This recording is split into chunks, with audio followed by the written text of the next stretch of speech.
جب حضرت موسیٰ علیہ السلام کا عصا جو جنتی لاٹھی واقعے میں ہم سن بھی چکے ہیں کہ اژدہا بن کر اس عصا نے اس لاٹھی نے جادوگروں کے سانپوں کو نگل لیا تھا، تو جادوگر تو سجدے میں گر کر ایمان لے آئے، مگر فرعون اور اس کے ماننے والے اب بھی حضرت موسیٰ علیہ السلام پر ایمان نہ لائے، بلکہ فرعون کا کفر اور سرکشی اور زیادہ بڑھ گئی، اور بنی اسرائیل کے مومنین اور حضرت موسیٰ علیہ السلام کو وہ خوب تکلیفیں دینے لگے، بڑی ایذا رسانی کرنے لگے اور طرح طرح سے ستانا شروع کر دیا۔ فرعون کے ان مظالم سے تنگ آ کر حضرت موسیٰ علیہ السلام نے اللہ تبارک و تعالیٰ کی بارگاہ میں کچھ اس طرح دعا مانگی کہ اے میرے رب، فرعون بہت ہی سرکش ہو گیا ہے اور اس کی قوم نے عہد شکنی یعنی وعدہ خلافی کی ہے، لہٰذا تو انہیں ایسے عذابوں میں گرفتار فرما جو ان کے لیے سزاوار ہو اور میری قوم اور بعد والوں کے لیے عبرت ہو۔ اب اللہ کے نبی نے یہ دعا مانگی تھی اور یقیناً انبیاء کرام علیہ السلام کی دعائیں تو یقیناً قبول ہوتی ہیں، تو اب کیسے عذاب آئے، لگاتار 5 عذاب آئے، اور یہ ایسے عجیب و غریب واقعات ہیں کہ سنے تو جس کو کہتے ہیں نا رونگٹے کھڑے ہو جائیں، انسان حیران ہو جاتا ہے کہ اللہ تعالیٰ نے اس دنیا میں اپنی قدرت کے کیسے کیسے نظارے دکھائے، لیکن یہ قوم بھی کتنی عجیب تھی کہ بار بار سمجھانے کے باوجود، بار بار تنبیہ کے باوجود، بار بار قدرت کی نشانیاں دکھانے کے باوجود توبہ نہیں کرتی تھی، ایمان نہیں لاتی تھی۔ اب پہلا جو عذاب آیا وہ طوفان کا عذاب تھا۔ اچانک ایک بڑا ابر یعنی ایک بڑا بادل آیا، ہر طرف اندھیرا چھا گیا، پھر انتہائی زوردار بارش ہوئی اور پھر طوفان آ گیا۔ فرعونیوں کے گھروں میں پانی بھر گیا اور وہ اس میں کھڑے رہ گئے، پانی ان کے گردنوں تک آ گیا، ان میں سے جو بیٹھتا وہ ڈوب کر ہلاک ہو جاتا، یعنی اتنا پانی تھا، نہ ہل سکتے تھے، نہ کوئی کام کر سکتے تھے، نہ کھیتیاں نہ باغات، سب طوفان کی وجہ سے برباد ہو گئے۔ ایک ہفتے سے یعنی ہفتے کے دن سے اگلے ہفتے کے دن تک 7 روز تک مسلسل یہ لوگ اس مصیبت میں گرفتار رہے۔ اب یہاں ایک عجیب بات یہ تھی کہ باوجود یہ کہ بنی اسرائیل اور فرعونیوں کے جو مکانات تھے وہ ملے ہوئے تھے، مگر بنی اسرائیل جو حضرت موسیٰ علیہ السلام پر ایمان والے تھے ان کے گھروں میں پانی نہیں تھا، اور برابر میں فرعونی کا گھر تھا، اس کے گھر میں پانی بھرا ہوا تھا۔ یعنی بنی اسرائیل کے لوگ اس پرابلم میں بھی، اس مصیبت کے وقت میں بھی بڑے چین سے رہ رہے تھے، کیونکہ ان کے گھروں میں پانی نہیں تھا۔ اب ان لوگوں میں اس عذاب کو سہنے کی طاقت نہ رہی، حضرت موسیٰ علیہ السلام کے دربار میں آئے، آ کر عرض کی کہ حضور آپ دعا کیجئے یہ مصیبت ٹل جائے تو ہم ایمان لے آئیں گے، بنی اسرائیل کو آپ کے پاس بھیج دیں گے۔ چنانچہ آپ نے دعا مانگی، طوفان کی بلا ٹل گئی اور زمین ایک بار پھر ایسی سرسبز ہو گئی، پھلوں سے یوں سمجھیے درخت لد گئے۔ تو اب یہ دیکھ کر بنی اسرائیل کہنے لگے کہ یہ بارش تو ہمارے لیے بڑی فائدے مند تھی، یہ طوفان تو ہمارے لیے بڑے کام کا تھا۔ تو اب انہوں نے جناب اپنے عہد کو توڑ دیا، پھر ایمان نہ لائے اور پھر سرکشی کی، پھر ظلم شروع کر دیا۔ 1 ماہ گزرا، فرعونی عافیت میں رہے اور بنی اسرائیل والوں پر، حضرت موسیٰ علیہ السلام کے ماننے والوں پر پھر ظلم کرنا شروع کر چکے تھے، مگر 1 مہینے کے بعد پھر اللہ تعالیٰ نے اپنے قہر کو، اپنے عذاب کو ٹڈیوں کی شکل میں بھیج دیا۔ اب ٹڈیاں جھنڈ کے جھنڈ یعنی بڑے بڑے غول ٹڈیوں کے آ گئے، ان کی کھیتیوں، باغوں کو، یہاں تک کہ ان کے مکانات کی لکڑیوں کو بھی وہ کھا گئے، اور فرعونیوں کے گھروں میں یہ ٹڈیاں بھر گئیں جس سے ان کا سانس لینا مشکل ہو گیا۔ مگر بنی اسرائیل کے جو مومنین تھے یعنی اسی شہر میں رہتے تھے، مگر ان کے باغ بھی ٹھیک رہے، ان کے کھیتوں میں بھی کوئی پرابلم نہیں تھی، وہ گھروں میں بھی سکون سے رہتے تھے۔ اب 1 ہفتہ اس طرح کیسے گزارا؟ اب فرعونیوں کو بڑی عبرت ہوئی، حضرت موسیٰ علیہ السلام کے پاس پھر آئے، عہد کیے، پیما کیے کہ حضور اب ایک بار معاف کر دیجئے، اللہ کی بارگاہ میں دعا کر دیجئے، اب بنی اسرائیل پر کوئی ظلم نہیں کریں گے بلکہ ہم خود بھی ایمان لے آئیں گے۔ اب اللہ کے نبی ہیں، اپنی قوم کا یہ حال دیکھا، فرعونیوں کی یہ آہوزاری دیکھی، آپ کے دل میں مزید نرمی آئی، آپ نے اللہ عز و جل کی بارگاہ میں دعا کی اور یہ ٹڈیاں جو تھیں یہ چلی گئی، یعنی عذاب ختم ہو گیا۔ 1 ہفتہ عذاب رہا۔ بھائیوں، جیسے ہی یہ عذاب ختم ہوا یہ لوگ پھر سکون میں ہوئے، اب اس کے بعد پھر عہد شکنی کی، پھر ظلم کرنے لگے، پھر ایمان نہ لائے، بلکہ کہنے لگے کہ جو ٹڈیوں کے جانے کے بعد ہمارا مال بچ گیا ہے، ہمارے گھر بچ گئے ہیں، یہی ہمارے لیے کافی ہیں، ہم اپنا دین کیوں چھوڑیں؟ آپ یہ سنتے جا رہے ہیں اور سوچتے جا رہے ہیں یہ قوم کیسی تھی جو اتنے عذابات کے بعد بھی اللہ پر ایمان نہ لائے۔ حضرت موسیٰ علیہ السلام کا حلم، بردباری اور نرمی کتنی تھی کہ بار بار بات نہ ماننے کے باوجود بھی اللہ کی بارگاہ میں ان کے لیے دعا فرماتے تھے۔ 2 عذابات کا تذکرہ ہم سن چکے، آئیے مزید 3 بڑے ہی عجیب و غریب اور بڑے ہی خوفناک عذابات کے بارے میں سنتے ہیں۔ تیسرا عذاب جو اس قوم پر آیا وہ تھا گھن، جو ان فرعونیوں کے اناجوں اور پھلوں میں لگ گیا، تمام غلوں اور میووں کو کھا گیا۔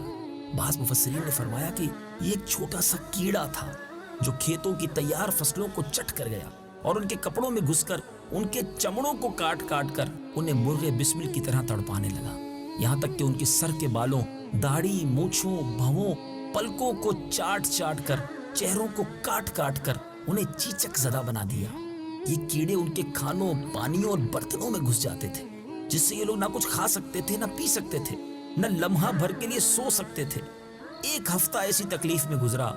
بھائیوں، 1 ہفتے کے بعد وہ بلبلا اٹھے، حضرت موسیٰ علیہ السلام کے حضور حاضر ہو کر پھر دعا کی درخواست کرنے لگے، ایمان لانے کا وعدہ کرنے لگے۔ چنانچہ آپ نے ان لوگوں کی بے قراری اور آہوزاری دیکھ کر بارگاہ خداوندی میں اپنے ہاتھوں کو اٹھایا، پھر ان کے لیے عافیت کی دعا فرمائی، عذاب ان سے رفع دفع ہو گیا۔ لیکن یہ فرعونی پھر نہ مانے، پھر عہد توڑا، پھر ایمان نہ لائے، پھر بنی اسرائیل والوں پر ظلم کرنے لگے۔ کیسی عجیب و غریب قوم تھی۔ 1 ماہ تو گزرا مگر پھر اس قوم پر ایک اور عذاب نازل ہوا، اور یہ مینڈک کا عذاب تھا۔ ہو سکتا ہے آپ سوچ رہے ہوں گے کہ اتنی عجیب و غریب باتیں کیا واقعی قرآن میں موجود ہیں؟ کچھ انتظار کیجیے، یہ 5 عذاب جب آپ سن چکیں گے تو اس کے بعد قرآن پاک کی آیات بھی تو آپ نے سننی ہے جس میں ان عذابات کا تذکرہ ہے۔ کیسے کیسے عبرت انگیز قصے اور واقعات ہمارے پیارے قرآن میں موجود ہیں۔ بہرحال ان فرعونیوں کی بستیوں اور ان کے گھروں میں اچانک بے شمار اب مینڈک آ گئے۔ یہ چوتھا عذاب تھا، مگر وہ مینڈک کتنے تھے کہ جو آدمی جہاں بھی بیٹھتا تھا اس کی مجلس میں ہزاروں مینڈک بھر جاتے تھے۔ کوئی آدمی بات کرنے یا کھانے کے لیے منہ کھولتا تو اس کے منہ میں مینڈک گھس جایا کرتے۔ ہانڈیوں میں مینڈک، ان کے جسموں پر سینکڑوں مینڈک سوار رہتے، اٹھنے بیٹھنے لیٹنے الغرض ہر جگہ پر مینڈکوں سے انہیں نجات نہ ملتی تھی۔ اس عذاب سے فرعونی رو پڑے، گر گڑاتے ہوئے، روتے ہوئے ایک بار پھر حضرت موسیٰ علیہ السلام کے دربار میں آئے اور آپ سے معافی مانگی، وعدہ کیا کہ ایمان لے آئیں گے، اب ظلم نہیں کریں گے۔ آپ نے پھر دعا کی رب کی بارگاہ میں، یہ عذاب بھی دور کر دیا گیا، مگر جیسے ہی کچھ سکون ہوتا تھا پھر سرکشی آ جاتی، پھر ظلم بڑھ جاتا، پھر ایمان نہ لاتے۔ 1 ماہ گزرا، اب ایک 5واں عذاب آیا، اور وہ عذاب تھا خون کا۔ جی ہاں، ایک دم بالکل اچانک ان لوگوں کے تمام کنووں میں، نہروں میں سارا پانی جو تھا وہ خون بن گیا۔ ان لوگوں نے فرعون سے فریاد کی تو فرعون نے کہا کہ یہ حضرت موسیٰ علیہ السلام کی معاذ اللہ جادوگری اور نظر بندی ہے۔ یہ سن کر فرعونیوں نے کہا کہ یہ کیسی نظر بندی ہے کہ کھانے پینے کے برتن خون سے بھرے پڑے ہیں، لیکن جو مومنین ہیں، جو حضرت موسیٰ علیہ السلام پر ایمان لانے والے، ان کے برتن ٹھیک ہیں، وہاں پانی ہے، ان کے کنووں میں بھی پانی ہے، ان کی نہروں میں بھی پانی ہے، مگر ہماری ہر چیز خون سے بھر چکی ہے۔ تو اب فرعون نے بڑی عجیب بات کی کہ ایسا کریں کہ مومنین جس کنویں سے پانی نکالتے ہیں، فرعونی بھی وہیں سے پانی نکالے۔ اب خدا کی شان دیکھیں کہ اسی برتن سے پانی نکالا جاتا۔ جب مومنین برتن ڈال کر پانی نکالتے تو صاف، میٹھا اور شیریں ہوا کرتا، مگر اسی برتن کو پھر فرعون کے ماننے والے کنویں میں ڈالتے تو جب واپس نکالا جاتا تو خون سے بھر جاتا۔ اب اس کے بعد فرعونیوں نے ایک اور ریکویسٹ کی، مومنین کے پاس آئے اور کہا کہ ہم دونوں ایک ہی برتن سے پانی پئیں گے۔ اللہ کی قدرت کا وہ نظارہ بھی دنیا نے دیکھا کہ برتن ایک ہوتا جس میں پانی نظر آ رہا ہوتا۔ مومنین پانی پیتے تو منہ میں میٹھا پانی جاتا تھا، اور اسی برتن سے جب فرعونی منہ لگاتا تھا تو اس کے منہ میں جا کر وہ پانی خون بن جایا کرتا تھا۔ میٹھے میٹھے اسلامی بھائیوں، اب ایسا برا حال ہو گیا پیاس سے کہ فرعونیوں نے پتوں کو اور گھاس کو اٹھا کر اسے نچوڑ کر چبانا شروع کیا کہ اس کے ذریعے کچھ پیاس بجھائی جائے، لیکن درختوں کے پتوں اور گھاس کا جو رطوبت تھی، اس کا جو رس تھا، وہ بھی خون بن کر ان کے منہ میں جانے لگا۔ اب یہ گڑ گڑاتے ہوئے، روتے ہوئے، بلبلاتے ہوئے حضرت موسیٰ علیہ السلام کے پاس پھر حاضر ہوئے اور معافی مانگی۔ آپ نے ایک بار پھر انہیں معاف کیا، پھر اللہ کی بارگاہ میں دعا کی، اس عذاب کو دور کر دیا گیا۔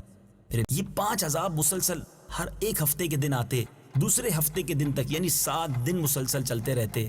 پھر آپ دعا فرماتے، عذاب تو ٹل جاتا۔ 1 مہینہ گزرنے کے بعد پھر سنیچر کا دن آتا تو دوسرا عذاب آ جاتا۔ یہ قوم سرکشی کرتی رہی، آپ معاف فرماتے رہے۔ یہ عجیب و غریب واقعہ قرآن پاک میں کہاں اور کیسے موجود ہے؟ آئیے قرآن پاک کی مبارک آیات سنتے ہیں اور ترجمہ سنتے ہیں۔ فأرسلنا عليهم الطوفان والجراد والقمل والضفادع والدم آيات مفصلات فاستكبروا وكانوا قوما مجرمين. ترجمہ: تو ہم نے ان پر طوفان اور ٹڈی اور پسو یا جوئیں اور مینڈک اور خون کی جدا جدا نشانیاں بھیجیں تو انہوں نے تکبر کیا اور وہ مجرم قوم تھی.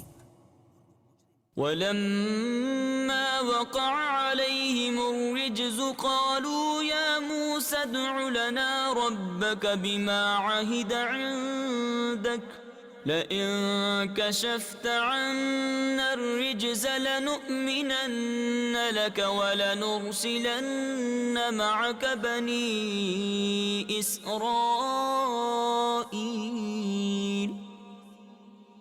ترجمہ: اور جب ان پر عذاب واقع ہوتا تو کہتے، اے موسیٰ ہمارے لیے اپنے رب سے دعا کرو اس عہد کے سبب جو اس کا تمہارے پاس ہے. بے شک اگر آپ ہم سے عذاب اٹھا دو گے تو ہم ضرور آپ پر ایمان لائیں گے اور ضرور ہم بنی اسرائیل کو تمہارے ساتھ کر دیں گے. فَلَمَّا كَشَفْنَا عَنْهُمُ الرِّجْزَ إِلَىٰ أَجَلٍ هُمْ بَالِغُوهُ إِذَا هُمْ يَنكُثُونَ. ترجمہ: پھر جب ہم ان سے اس مدت تک کے لیے عذاب اٹھا لیتے جس تک انہیں پہنچنا تھا تو وہ فوراً اپنا عہد توڑ دیتے. فانتقمنا منهم فأغرقناهم في اليم بأنهم كذبوا بآياتنا وكانوا عنها غافلين. ترجمہ: تو ہم نے ان سے بدلہ لیا تو انہیں دریا میں ڈبو دیا کیونکہ انہوں نے ہماری آیتوں کو جھٹلایا اور ان سے بالکل غافل رہے. کیوں؟ آپ نے یہ فرعونیوں پر آنے والے 5 عذابات سنے. سیکھنے کو کیا ملا؟ ہمیں یہاں ایک بات سیکھنے کو ملتی ہے.